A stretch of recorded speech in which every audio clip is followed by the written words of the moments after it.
அனைவருக்கும் வணக்கம் மக்களே. சற்று முன் கிடைத்த முக்கிய அறிவிப்பு. தமிழ்நாட்டில் 4 நாட்கள் கோடை மழைக்கு வாய்ப்பு சொல்லியிருக்காங்க. வானிலை மையம் தகவல் சொல்லியிருக்காங்க.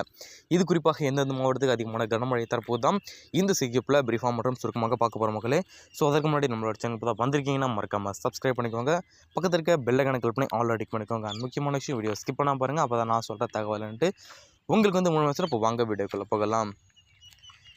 குறிப்பாக இந்த செய்திக்குறிப்பில் என்ன சொல்ல வரோன்னா, கோடைக்காலம் இம்மாதம் தொடங்கியதிலிருந்தே வெயிலுடைய தாக்கம் இருப்பதை பார்க்க முடியுது நம்மளால்.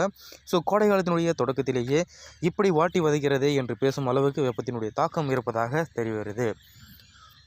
ஸோ இந்த நிலையில் தான் வளிமண்டலத்தினுடைய கிழக்கு மற்றும் மேற்கு திசை என இரு திசையிலும் காற்று சந்திப்பு நிகழ்வு ஏற்படுத்த இருக்கிற சூழ். ஸோ இதன் காரணமாக வருகிற 18ஆம் தேதி ஆகிய புதன்கிழமை அந்த தேதியிலிருந்து பார்த்திங்கன்னா 21ஆம் தேதி வரை பார்த்திங்கன்னா குறிப்பாக சனிக்கிழமை வரை 4 நாட்களுக்கு தமிழ்நாட்டில் கோடை மழைக்கு வாய்ப்பு இருப்பதாக சொல்லியிருக்காங்க.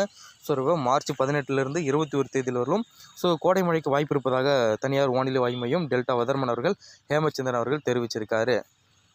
ஸோ அதிலும் பார்த்திங்கன்னா 18ஆம் 19ஆம் தேதியில் தமிழ்நாட்டினுடைய உள் மாவட்டங்களிலும் 20, 21 தேதியில் கடலோர மாவட்டங்களும் ஒரு சில இடங்களில் இடி மின்னக்கூடிய லேசான மற்றும் மிதமான கனமான மழைக்கு வாய்ப்பு இருப்பதாக சொல்லியிருக்காரு.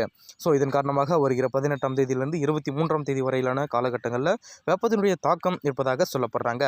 சென்னையினுடைய பொறுத்தவரையில் 20 தேதி மற்றும் இடி மின்னக்கூடிய லேசான மழைக்கு வாய்ப்பு இருப்பதாக சொல்ல வர இந்த நிலையில் கோடைக்கால மழை என்பதால் பகலில் வெயிலும் மாலை அல்லது இரவு நேரங்களில் மழையும் அவ்வப்போது வலுவான இடி மின்னலும் கூடிய மழையாக பெய்யக்கூடிய வாய்ப்பு இருப்பதாக சொல்ல போகிறாங்க. ஸோ இது போன்ற இன்ஃபர்மேஷன் மற்றும் மழை பற்றிய கூடுதலை உடனுக்குடன் துல்லியமாக தெரிஞ்சுன்னா மறக்காமல் நம்மளோட சேனலை சப்ஸ்கிரைப் பண்ணி வச்சுக்கோங்க. பக்கத்தில் இருக்க பெல் ஐகானை கிளிக் பண்ணி ஆல் நோட்டிஃபிகேஷன் பண்ணிக்கோங்க. நன்றி, வணக்கம் மக்களே.